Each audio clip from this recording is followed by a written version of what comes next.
Hello friends, welcome back to my channel.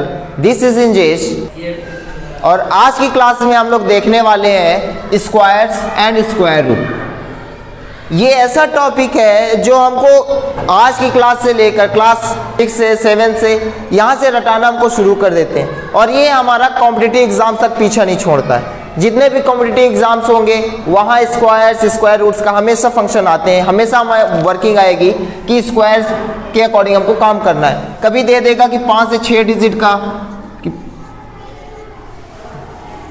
पूछ लेगा कि भाई ये परफेक्ट स्क्वायर है कि नहीं है, फिर इसका स्क्वायर रूट निकालो अगर है तो, ठीक है। तो इसके इतना देखने के लिए कोई भी बिगिनर अगर होगा तो उसको तो दिक्कत हो जाएगी, भाई ये क्या है, इसका फैक्टराइजेशन करेगा 2 × 2, फिर उसका मल्टीपल निकालेगा, ठीक है। तो इस तरह से अच्छा है कि हम लोग क्या है कि जब स्क्वायर्स और स्क्वायर रूट्स हम लोग पढ़ते हैं तो इनके कुछ रूल्स होते हैं, कुछ मेथड्स होते हैं जिनके अकॉर्डिंग हम इसको ईजिली सॉल्व कर सकते हैं, ठीक है। तो हम आज देखते हैं स्क्वायर्स कि स्क्वायर्स कैसे फॉर्म होते हैं, क्या होते हैं और कैसे स्क्वायर्स निकालते हैं कई नंबर्स का, ठीक है। तो सबसे पहले आते हैं जो स्क्वायर्स कि स्क्वायर्स होते क्या है कि जब भी किसी भी नंबर को 2 बार आपस में मल्टीप्लाई कर दे तब स्क्वायर बनता है। कैसे? a × a का स्क्वायर, ऐसा कि एक ही नंबर जब 2 बार मल्टीप्लाई कर रहा हो तो हम इसको इसमें पढ़ते, ये हम लोगों ने देखा था एक्सपोनेंट्स एंड पावर्स में। हम लोगों ने एक्सपोनेंट्स एंड पावर्स में देखा था कि जो जितनी बार मल्टीप्लाई करता है उतनी बार वो पावर में चढ़ जाता है, ठीक है। तो स्क्वायर्स क्या होते हैं? स्क्वायर्स में किसी भी चीज को 2 बार मल्टीप्लाई करते हैं, ठीक। तो अब क्या है, जैसे 2 का स्क्वायर होगा 2 × 2, 3 का स्क्वायर होगा तो 3 × 3, 10 का स्क्वायर होगा तो 10 × 10, ठीक है। तो ये ऐसे होता है। अब हम लोग नॉर्मल देखते हैं कि 1 से 10 तक का स्क्वायर कितना होता है, कितना 1 से 10 तक का स्क्वायर हमें कितना आता है? 1 2 3 4 5 6 7 8 9 10, हमको इनका स्क्वायर निकालना है, ठीक है। अब जब हम इनका स्क्वायर निकाल रहे हैं, हमने बताया कि इनको 2 बार मल्टीप्लाई करना है।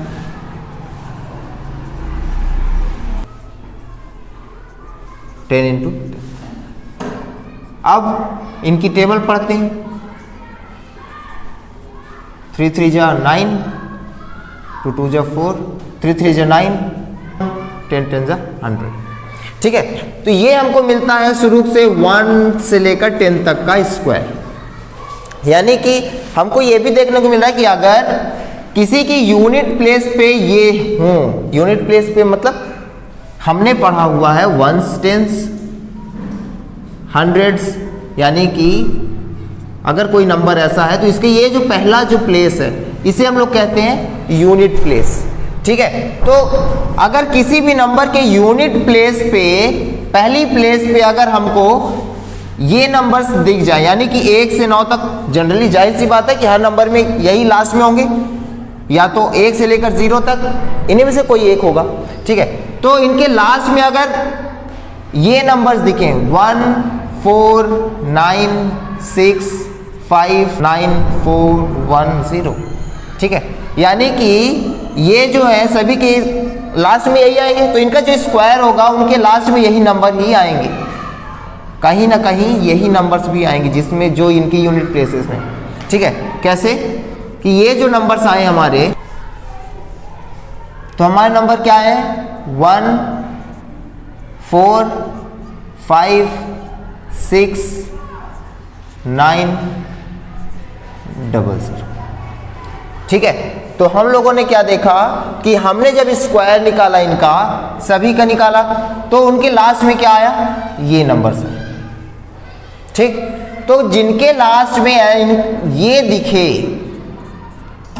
तो यानी कि हो सकता है, वो चांसेस है कि वो कोई ना कोई स्क्वायर हो सकते हैं। जैसे 144, अगर इसके लास्ट में 4 दिख रहा है तो ये हो सकता है कि ये स्क्वायर हो सकता है। फिर इसको कंफर्म करने के लिए हम लोग फिर निकालते हैं 144, फिर इसको डिवाइड करेंगे 2 से 2 7 जा, 2 2 जा, 3 3 जा, 3 1 जा। फिर इनका हम लोग क्या करते हैं, 2 into 2 into 2 into 2 into 3 into 3। अब इनका पेयर बनाते हैं, 2 इंटू 2 इंटू 3 का स्क्वायर। अब हमने प्रॉपर्टीज भी पढ़ी थी, अगर पावर्स इक्वल हो तो अंदर वाले मल्टीप्लाई करते हैं, तो कितना हो जाएगा 12 का स्क्वायर, यानी कि ये क्या है, ये 12 का स्क्वायर है। ठीक है, तो हम लोग क्या करते हैं कि ऐसे चीजें करते हैं। ठीक है, हम लोग क्लास 8 के सिलेबस में अगर करते हैं तो स्टेप बाय स्टेप जब चलते हैं तो ये ऐसे होगा कि अगर हम किसी चीज को नंबर को पहले पहचानेंगे कि कोई नंबर जो है तो परफेक्ट स्क्वायर है कि नहीं, तो परफेक्ट स्क्वायर होने के लिए कंडीशंस क्या है, कंडीशंस यही हैं कि जो भी नंबर है उसके लास्ट में या तो 1 आए, या तो 4 आए, या 5 या 6 या 9, या तो 00 का पेयर हो। ठीक है, 00 का पेयर होगा तभी ये, अगर ये नंबर्स ऊपर होंगी, किसी की लास्ट के यूनिट डिजिट में ऐसा दिख जाए, ठीक है, किसी नंबर की लास्ट डिजिट में या यूनिट डिजिट में दिखेगा, तभी ये क्या होगा, कोई भी नंबर परफेक्ट स्क्वायर हो सकता है। अगर कोई पूछे कि ये बताओ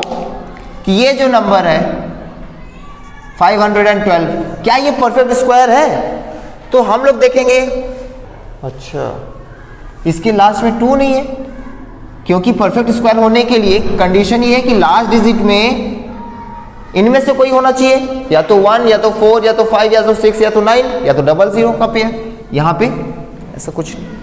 ठीक है, तो ये क्या होगा, ये परफेक्ट स्क्वायर नहीं होगा। तो जब हमारे किसी भी लास्ट में, किसी भी डिजिट्स के लास्ट में हमको ये नंबर्स देखने को मिल जाए तो हम लोग कहेंगे कि वो परफेक्ट स्क्वायर्स हो सकते हैं। अगर ये पता होगा तो फिर इसके बाद हम लोग क्या करेंगे, उसको फैक्टराइज करेंगे फैक्टराइजेशन मेथड से। जैसे हम लोग कहते हैं कि 64 है, 64 परफेक्ट स्क्वायर है कि नहीं है हमको पता करना है। ठीक है, तो हम ये कहेंगे कि लास्ट में पहले देखते हैं 1 4 5 6 9 00, इनमें से कोई किसी में आता है, हाँ आता है, 4 जो है तो यहाँ पे 4 यहाँ पे, तो हो सकता है, चांस है कि 64 जो है परफेक्ट स्क्वायर हो। तो हम लोग अब देखते हैं, अब क्या देखेंगे, इसको सिंप्लीफाई करेंगे, फैक्टराइज करेंगे, 2 4 जा, 2 2 जा, 2 1 जा। ठीक है, तो अब इनका देखेंगे पेयर कितना बन रहा है। अब क्या पेयर बना, 2 का स्क्वायर इंटू 2 का स्क्वायर इंटू 2 का स्क्वायर। ठीक है, तो इनको हमने जब मल्टीप्लाई किया तो ये क्या आया, 8 का स्क्वायर। ठीक है, तो हमको ये पता चला कि जो 64 है वो 8 का स्क्वायर है।